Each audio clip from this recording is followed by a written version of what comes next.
what's up, people? It's your man Urban Lover reporting live and direct from the Urbmobile. You know what I mean? I'm the Batman. You know what I'm saying? Right now, I'm going to find the Joker because the Joker got my spinach and wait a minute, whole spinach deal with Papa. Well, anyway, you know what I'm saying? Look, hey, what's up, guys? And, you know, my Washington boys. Oh my God, they're getting spanked, man. Well, I don't know what the record like now, but they were getting spanked. I was gonna make a video on that, but you know, I got another channel for that. I do stupid stuff. But anyway, I come to talk to you guys, man, about Westbrook. And I said, you know, my last video, I'm gonna make a video, you know, based on Westbrook. Now, me and the Lake Show, you know, me and him, we go back and forth on Twitter. We, you know, converse and stuff like that, and talk about the team and all that. And he has a channel. I know a lot of y'all follow, and if not, man, definitely check out the Lake Show. You know, he been dropping videos since I've been gone. You know what I mean? And he steady been dropping videos. I think he stopped a little bit, but anyway, one discussion about Westbrook. Now, based on the fact that Vogel does not use Rondo at all, because the biggest thing with me and him was talking about is that why Vogel's not using Rondo. Because, you know, you look at it like right now, you have LeBron James, Westbrook, and Rondo. And personally, I think Rondo is a better floor general than Westbrook. Like I said, Westbrook is cool and all, he can drop points, but when it comes to distribution and you know, and doing things right, I lean more towards Rondo. Now, we was wondering why he's not using Rondo. I guess he's trying to find certain sets and stuff like that will benefit, you know, what he put on the floor against the teams that he's actually going up against. Now, the thing about it that I wanted to talk about is the fact that if you're not going to use Rondo, and you really don't have no real point guard coming off that bench, and right now the Lakers are just trying to find themselves, trying to figure things out.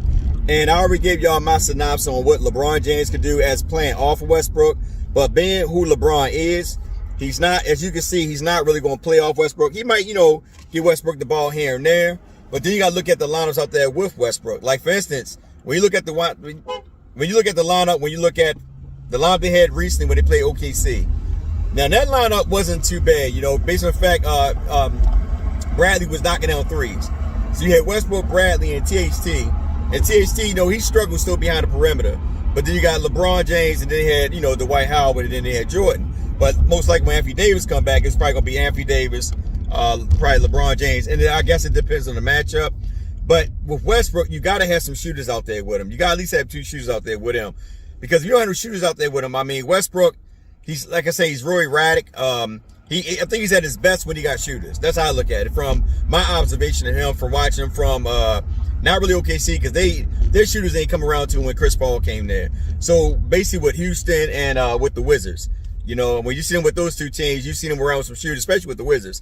Because when he first went to the Wizards, you know, they start off slow, but like during the midst of the season, he started picking it up. You know, he started getting more comfortable with the shooters, and he started getting them to play more aggressive. And you can see how it carried over to this year. I know a lot of people say, well, you know, they made the move for Kyle Kuzma and you know, and the rest of the guys that came from Lakers for Westbrook, but they were already in that winning mentality before Kyle Kuzma came there, because remember, they got a taste of the playoffs.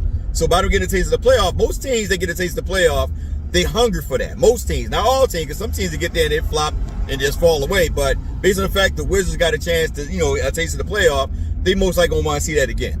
But anyway, based on the fact of looking at what they have, me personally, you know, and I'm a big fan of Westbrook. I love Westbrook. Like I tell people over again, I would love to see him and Carmelo Anthony, you know, get a ring. But based on what we're putting out there on the floor, I think Westbrook should come off the bench. I know people like, oh my God, really? I think he come off the bench.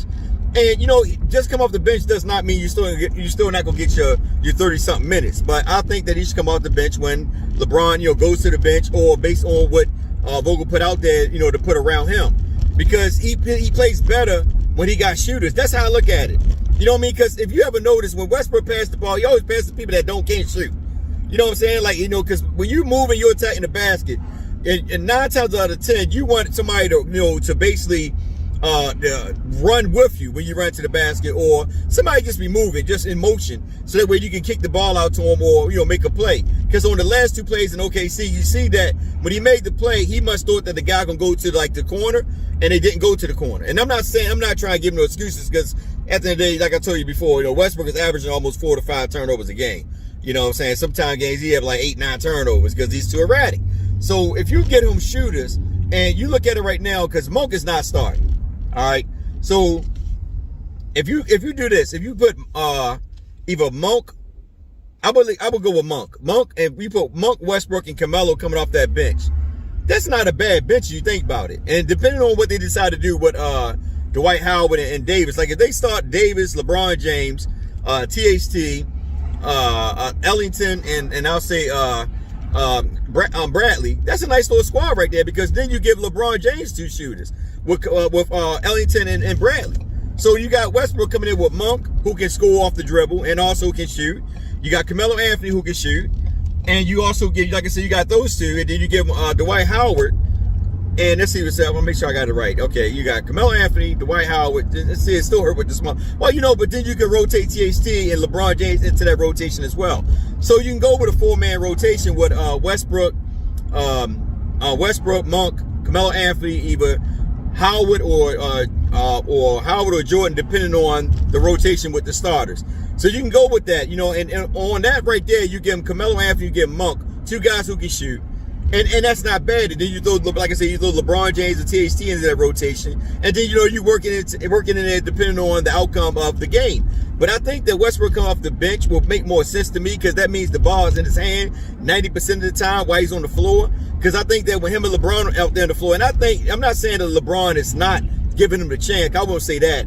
But at the end of the day, LeBron James still want to win. I know we say, we saw a lot of crap about LeBron, but LeBron still want to win. Y'all remember, one thing I remember about LeBron is that his legacy is still, it's still, there, and he want to keep it intact. So he don't want to go out like, damn, another year where they didn't make the playoffs, or another year where they just was not meeting expectations. So LeBron James is going to take over. We all should know that by now. But I think that Westbrook coming off the bench with Monk, Howard, like I said, depending on the rotation or roster of who he starts when Anthony Davis come back. But with him, Carmelo Anthony, and Monk up there, you give him more shooters. And then you throw THT in the midst of it. And, or LeBron James, how you want to do it. Or, THT. And plus, Reza eventually is about to come back. So you bring Reza in there, and I don't know, Reza might wind up starting after, he get healthy or whatever. I don't know what Vogel going to do. Vogel, his lineups are always up in the air with me. But even if Reza come back, you got Reza who can play the small forward spot, depending on how bad his injury is and if is he able to move around.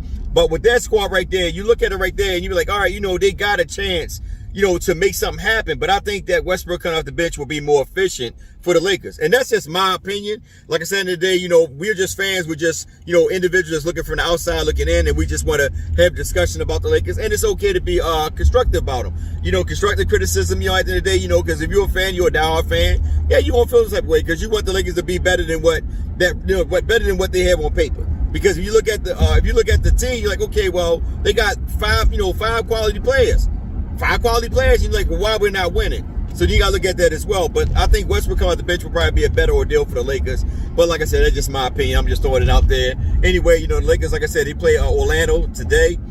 We want to see the outcome of this. I'm hoping that they show some consistency and hoping they be able to pull a win out in this game, man, because they lose today, man. It's just going to be like, with somebody on drugs, you know what I mean? It's an up and downer. You know what I'm saying? For those that know what I'm talking about, you know what I mean? But anyway, it's just bad, man. Like I said, I'm hoping that we can get this victory tonight, today, and and then basically pick up the momentum from there. I don't know if Davis playing tonight or playing today. I think he's questionable, because he got the sore knee. So we don't know, what's the status on him. But at the end of the day, hey, listen, we just Lakers, man, Laker fans, and we just want to win. That's all it is, man. We expect more than what we see right now. When you look at the ratings and the rankings, we definitely expect more. But it is what it is, man. We all in it. The Lakers organization decided to make this move. We can cry all day about it. We can go get this player, why we can get that player. But hey, like I said, we just fans. And the one thing about it, though, we do want the Lakers to win. But I don't want to drag this video out, man, because I'm actually driving, and like I said, I got to find a joker. I'm looking around for him, but I don't know where he at. But anyway, it's your man, Urban Lover, reporting live and direct from the Mobile, looking for the joker. But right now, the joker's not. Oh, I know where the joker's at. He's right there with Harley Quinn. You can't see it. Hey, Joker, go get my pizza.